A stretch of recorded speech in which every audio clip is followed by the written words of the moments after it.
hello, ladies and gentlemen. It is your host with the brand new format that we have all been waiting for. Avery LR32 here. Destroy the ever-living brand new ban list boo-boo stain off that like and subscribe button as we climb even higher the 1500 ladder. Konami, thank you for the early Christmas gift. I really do appreciate it, Sugar Boo Bear. I thought it was Jason Grab Your Meyer presenting the ban list, but it was actually Jerome McHale. I'm assuming that's who it was, because they said say hello to Jerome, but I could have sworn it was Jason Grab Your Meyer. Anyway, regardless, that was really cool. First of all, that Konami showed it off on the live stream of YCS Anaheim. They need to definitely do that more often. But in the meantime, we need to do a tier list now of all the meta decks, because now I can finally test for YCS Orlando in February of 2025. As I've said before in these videos, I don't know how to make these tier lists. So if something on here is repeating, like Ubel and all that, I'm sorry. Don't worry, we're gonna talk about all that as we go. So, of course, we've got our tier 1, our tier 2, our rogue, and our patented booty butt cheek category. These are, of course, the decks that if you're playing, you might want to just go touch grass instead, because that's probably a better deck than whatever it is that you're trying to play. But we're gonna talk about all that and more. Starting off here, as an engine, and honestly kind of a deck in general, especially with Fiendsmith Kashtira. Fiendsmith didn't get touched on this brand new list, and it's still going to be absolutely great. We just saw Steven Travinsky about 10 minutes ago from the time of making this video win YCS Anaheim with Fiendsmith Rizal. And even though I don't really care about the result because the format is whatever at this point, but now we have a brand new list breathing, once again, more fresh air into the format. And honestly, I think that it's a very solid list. It's a very minor adjusting list, but I think it's a good list regardless. So Fiendsmith as both a deck / engine is still going to very much be tier 1. You're lying to yourself if you think otherwise. It's going to be great. Next up here, we have Drytron. So Eva has moved higher on the list. I still think it's going to be a rogue strategy. It hasn't really done anything other than like maybe some sparse regional tops here and there.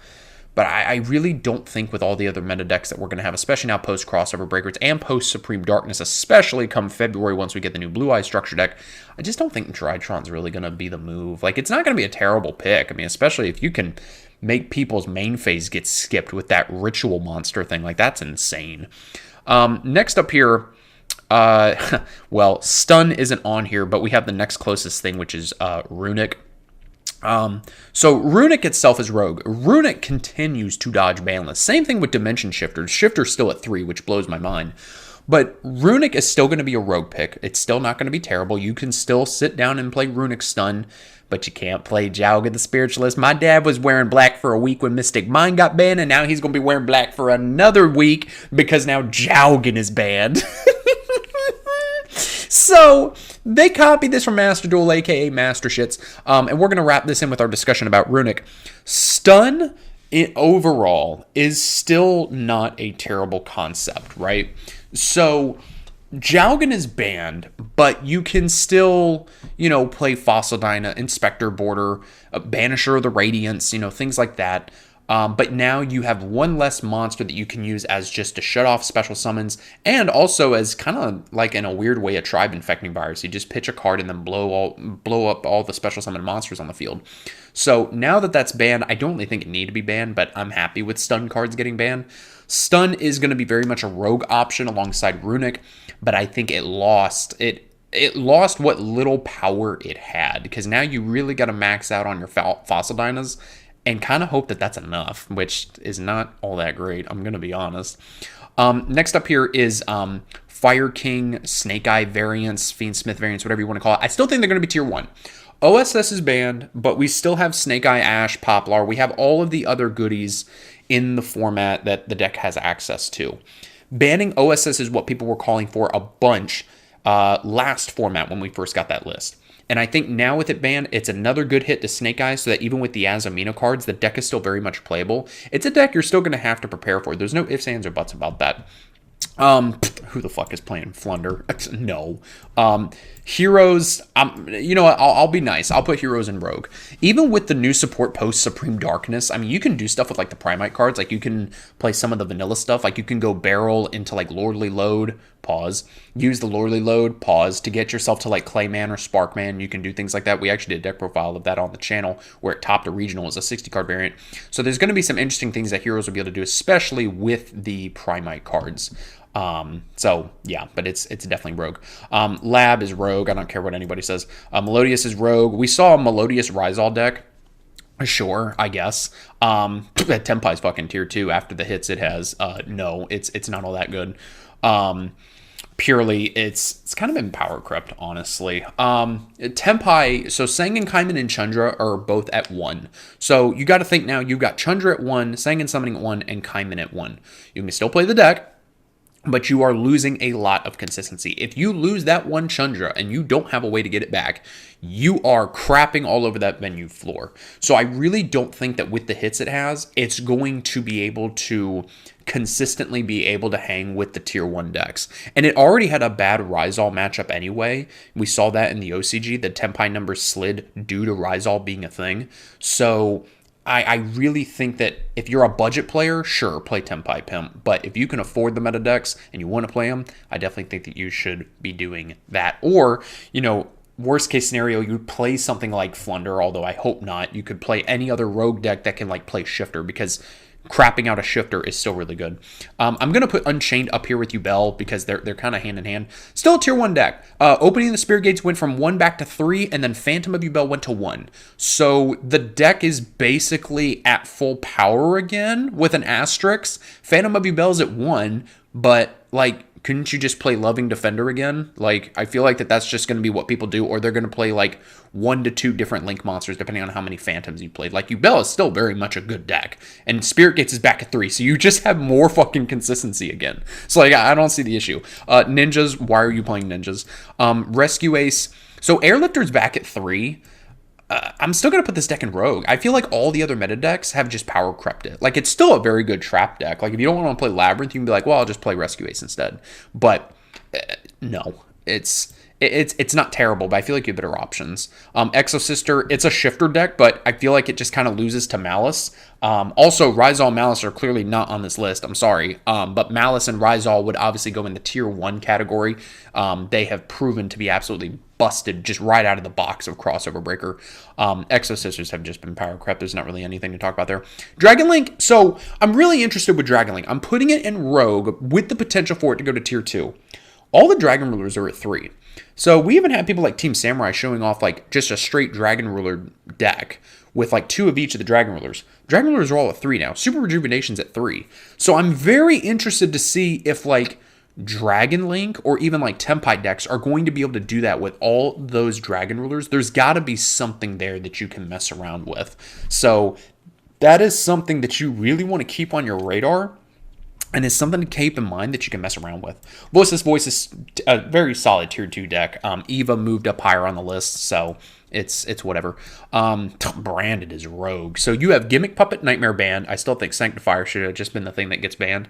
And you also have the Branded Expulsion Band, and Branded Fusion is at 1. At this point, you might as well play Branded as a sub-engine in like Chimera, which I'm also putting in Rogue. This is Cyber's Pile, the deck. I'm putting this in the booty butt cheek category because, like, why are you playing this when you could just play fucking Malice? Like, Malice is literally Cyber's but better. Centurion I'm putting in tier 2. It didn't get touched on the list. This is like Runic Bysteel. I'm also putting it with the other Runic pile. It's the same thing. Ritual Beast. I really don't know if I'm going to put this in tier 1. I'm going to put it in tier 2. It's also a Shifter deck. So that instantly does make it good. And it's definitely something where if you know all the combo lines, you can kind of pants your opponent, especially like if your opponent doesn't know the lines and doesn't know where to hand trap you, you could very much get rewarded off of that. Again, I'm putting this Runic pile with the other Runic piles because Runic Orcus is not a thing. This is Rika. Rika is liquid ass with big old chunks inside. Why the fuck are we playing G-Nex? Why are we playing for hire? Kashtira is...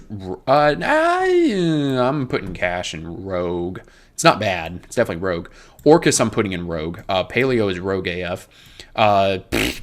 No, Phantom Knights are going in Rogue. Let's bounce around here a little bit. Trap Tricks is Liquid Ass. You only play Rafflesia and Rizal because Rizal whole thruster is a whole normal trap.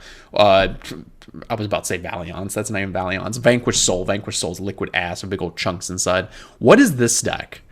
I can't even tell what that picture is. No, that's garbage. Marin Cess is hot garbage. Manadium, sure. Let's put it in Rogue. Why not? Who the hell is playing Chimera Runic? Sure, we'll put it in Rogue. Why not? It's all the same food group at the end of the day. This is just Scareclaw. We're putting this in Manadium. It's Rogue. Like, they're all the same thing. Some of these are duplicates. So I'm considering this to be White Forest. White Forest is very much Rogue. You play with a Runic deck and maybe you do well, or maybe you play with a Centurion or Toy Box Engine. I'll put it in Rogue. I'm really not too impressed by it, especially when I scribbed out with my Runic variant at the regional. I really wasn't impressed. Infernoid, it's a grass deck. It's Rogue. You die to Shifter. It doesn't matter.